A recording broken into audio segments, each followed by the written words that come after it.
A 75-year-old man collapsed in his bathroom. No heart attack, no stroke. His heart was beating, but his blood wasn't moving. And the reason? Not a disease, not a sudden accident, but a quiet habit he'd practiced for over 50 years. Masturbation. Not the act itself, but the way he did it, and the harmful patterns no one ever warned him about. I'm Dr. Serena, a men's health specialist with decades of clinical experience helping older men protect their circulation, reclaim intimacy and restore confidence, all without medications, embarrassment or invasive treatments. In this video, I'll reveal 4 crucial masturbation mistakes that can quietly damage your circulation, your energy and your ability to connect both with yourself and your partner. And I'll give you simple science-backed adjustments that can bring vitality and pleasure back into your life in ways you didn't think were possible. Stay with me until the end, because the 4th mistake is something nearly every older man does without realizing it, and it could be the single biggest reason your blood flow is faltering in the most important area of your body. Before we dive in, if you haven't subscribed yet, tap that button and turn on the bell so you never miss a tip that could protect your health, your confidence, and your connection after 62. And if this topic speaks to you, type 1 in the comments to let me know you're here and listening. If not, type 0 and tell me what I can do better. Let's begin. Let's begin with the most common yet underestimated mistake: rushing through masturbation. On the surface, it may seem harmless, a quick moment of release, a way to relax or take the edge off. But for men over 62, this simple habit can quietly trigger something far more dangerous, what I call vascular panic. It's not a metaphor, it's a real physiological response that can slowly undermine your health without you even noticing. When you stimulate your body too quickly, you cause your heart rate to spike suddenly and your pelvic blood vessels to constrict and dilate in rapid succession. For a younger man, this isn't a major problem. His arteries still have elasticity. His nitric oxide levels, a key compound that relaxes blood vessels, are still relatively high. But as you age, that resilience fades. The circulatory system becomes less adaptive, and each forced surge of blood flow puts strain on weakened veins and fragile capillaries, especially in the penis. Over time, this repeated pressure can lead to microtraumas in the blood vessels, tiny tears that don't heal easily and slowly chip away at healthy circulation. The result? Reduced sensitivity, slower erections, a lack of warmth or fullness during intimacy, and an unsettling sense of something being off. Many men misattribute this to aging or stress, but the truth lies deeper, in a routine that has become too rushed for the body to process safely. I often say, sexuality is not just about release. It's about circulation. It's a dialogue between your nervous system, your blood vessels, and your emotional state. When you rush through that process, you send the wrong message. You tell your body it's in danger, not connection. And your nervous system responds accordingly, tightening blood flow, raising cortisol, and suppressing the very hormones that support arousal and recovery. This lesson hit home for David, a 70-year-old retired firefighter. I never thought much about it, he admitted, as it was just a habit, quick, quiet, done. But lately, it felt like I wasn't recovering. I'd feel tense after, not relaxed. Like I was doing something my body didn't want. After consulting with Dr. Everett, David began slowing things down. He focused on his breath, paid attention to sensation, and gave his body more time. It was night and day, he shared. The first time I took my time, I felt everything again. It wasn't just about pleasure, it felt like life came back into my body. What David discovered is something many men forget. Pleasure isn't a race, it's a rhythm. And for that rhythm to support your health, it must include slowness, presence, and respect for how your body has changed over time. So if you've been stuck in fast habits, now's the time to shift, not because you're doing it wrong, but because your body deserves more care than it did 20 years ago. Slow down, breathe deeply. Let your blood flow respond naturally, not under pressure. Because when you stop rushing, you stop harming, and you start healing. Now that we've uncovered the harm caused by rushing the act, let's move to a second, more subtle mistake. One that most men don't even realize they're making. It's the unconscious habit of clenching the pelvic region and holding the breath during masturbation. On the surface, it might not seem like a big deal. But over time, this quiet tension can have serious consequences for circulation, sensation, and long-term sexual vitality. When you stop breathing, you stop flowing. This isn't just poetic, it's physiological. Most men, especially as they age, begin to experience small, involuntary changes in how they engage with their bodies. Instead of breathing deeply and letting the experience unfold, they begin to tense up, tighten their abdomen, clench their pelvic floor, and unconsciously hold their breath. These stress patterns may be rooted in old habits, moments of secrecy, performance anxiety, or emotional pressure built up over decades. But here's what happens when that tension takes hold. The pelvic floor muscles, located deep around the base of the penis, lock up like a fist, and when they do, blood flow is immediately restricted. At the same time, the nervous system receives a signal. We're under stress. The body responds by tightening further, reducing nitric oxide levels, the very compound that helps relax blood vessels and encourages strong, healthy circulation. Instead of allowing oxygen-rich blood to nourish the tissue, the body contracts and restricts, leaving you with less sensitivity, a weaker response, and often a lingering sense of frustration or fatigue afterward. Over time, this pattern trains the nervous system to associate intimacy with stress instead of relaxation, and pleasure becomes something your body learns to brace against rather than open to. This is something Martin, a 67-year-old retired teacher, didn't understand at first. "I kept thinking my body was just aging out," he admitted. "I wasn't getting the same response, even though I still had the desire." When he met me, one simple question changed everything. "Were you holding your breath?" Martin paused. "Honestly, yeah, I think I always do." That moment of awareness led to a change. Martin began practicing deep breathing and pelvic relaxation during private moments. At first it felt strange, slowing down like that, but after a week or two I felt more present, and for the first time in years more connected to my body. This shift isn't about performance, it's about presence. When you breathe deeply, your nervous system calms, your blood vessels open, and your pelvic region begins to function as it was designed, relaxed, responsive, and fully alive. Releasing tension doesn't mean letting go of control. It means learning a different kind of control, one rooted in cooperation, not force. So the next time you notice yourself tightening up or rushing through a moment of self-pleasure, pause, take a deep breath, relax your belly, unclench your jaw, feel the ground beneath you. Because intimacy after 60 isn't about urgency, it's about alignment, and the body that breathes freely is the body that loves fully. Building on the importance of breath and relaxation, there's another critical mistake many older men make, one that seems harmless on the surface yet slowly depletes the very foundation of their vitality. That mistake is masturbating every day without giving the body time to recover. At first, this habit might feel comforting. It may even offer a sense of routine or relief, especially during periods of stress, boredom, or loneliness.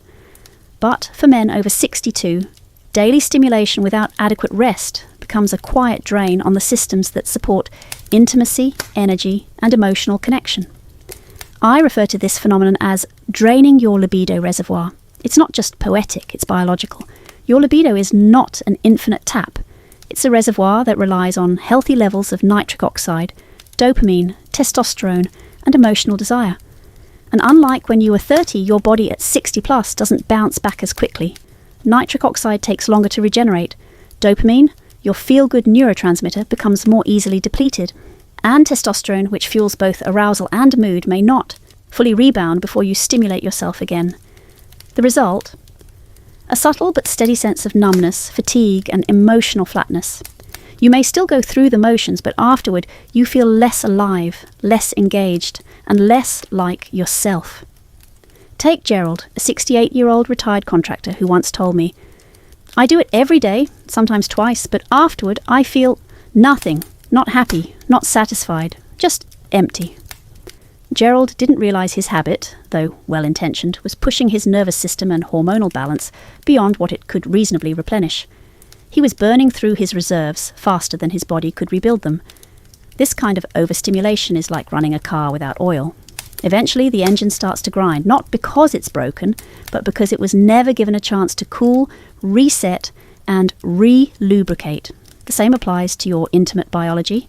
Without time to rest, your arousal circuits dull, your blood vessels lose elasticity, and your emotional sensitivity, your ability to feel warmth and closeness, starts to fade.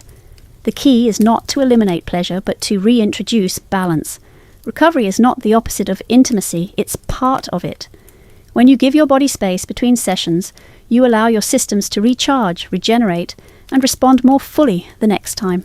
Sensation improves, confidence grows, and that sense of emotional emptiness begins to dissolve. Use that time to reconnect with your breath, your body, and your emotional needs. Journal, walk, or simply notice how your body feels when it's not being pushed. Over time, your libido reservoir will begin to refill, and so will your sense of vitality. If masturbation leaves you feeling tired, disconnected, or emotionally drained, it's not serving you. But when approached with care, rhythm, and respect, it becomes a powerful tool, not just for release, but for restoration.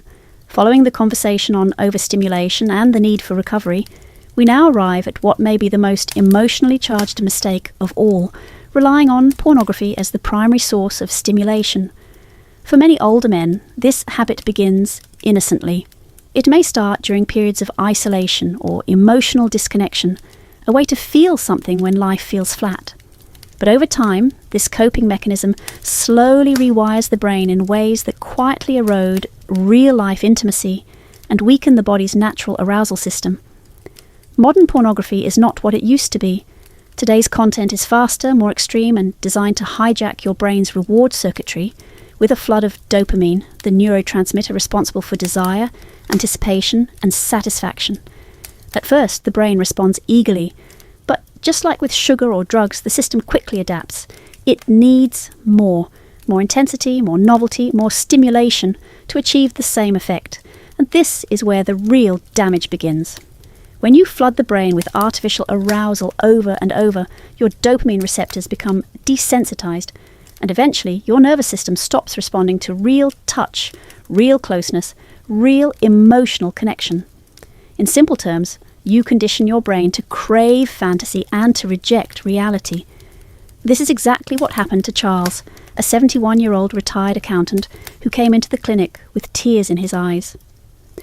"I love my wife," he said.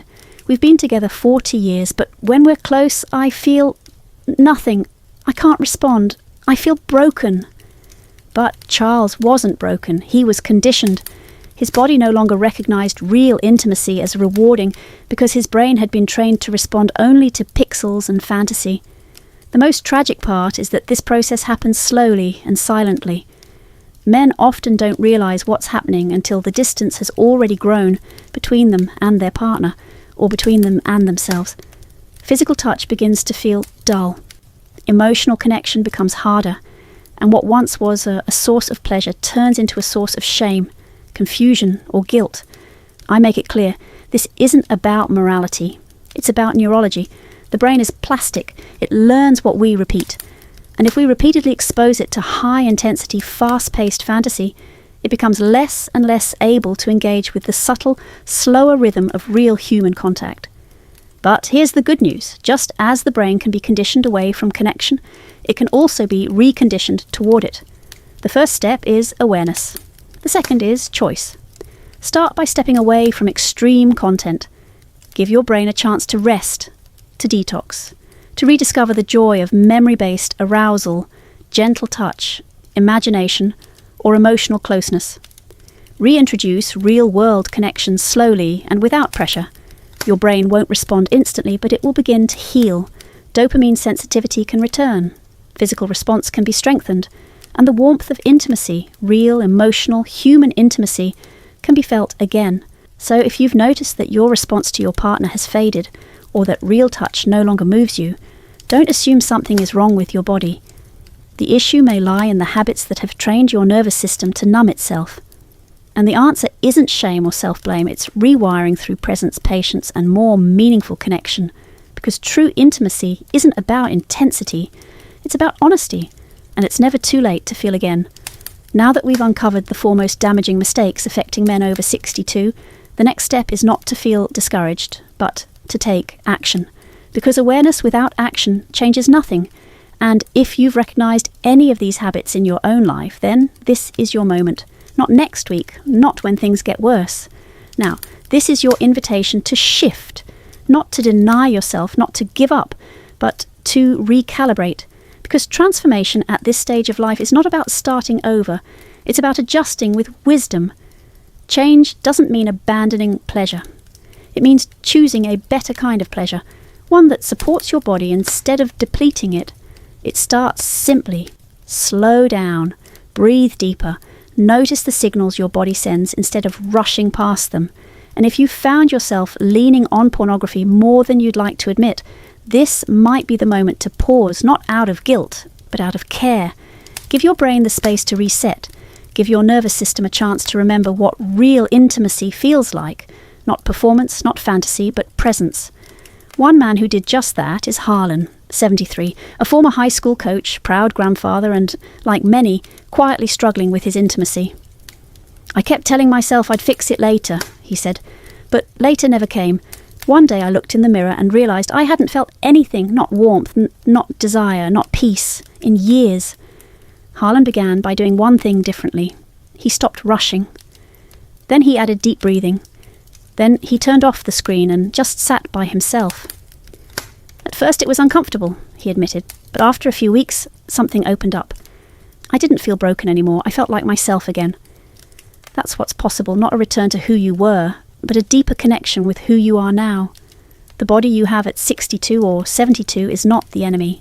It's simply asking for a new kind of attention, a slower rhythm, a kinder touch, a more patient breath. And when you meet your body on its terms, it doesn't shut down. It responds. Circulation improves, sensation returns, confidence rises. So if anything in this journey has resonated with you, if you've seen yourself in these stories, I invite you to leave a comment below with the words "still standing strong," not just as a note to me, but as a reminder to yourself that you're still here, still capable, still worthy of deep connection. And remember this, you are not alone. There are thousands of men walking this same path, quietly reclaiming their health, their intimacy, and their sense of self, one breath, one choice, one evening at a time. The journey doesn't start with perfection, it starts with presence. You are not too late, you are not too far gone, and you are not too old to feel like yourself again. That journey begins right now, with the choice to treat your body not as a problem, but as a partner. And when you do, it will meet you with more strength, more clarity, and more vitality than you thought possible. Let that choice begin today. So, as we close this chapter, remember, this conversation was never just about masturbation.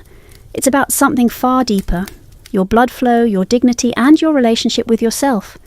Every small mistake in your private habits can quietly drain your energy, your intimacy, and your confidence. But the power to change has always been within your reach.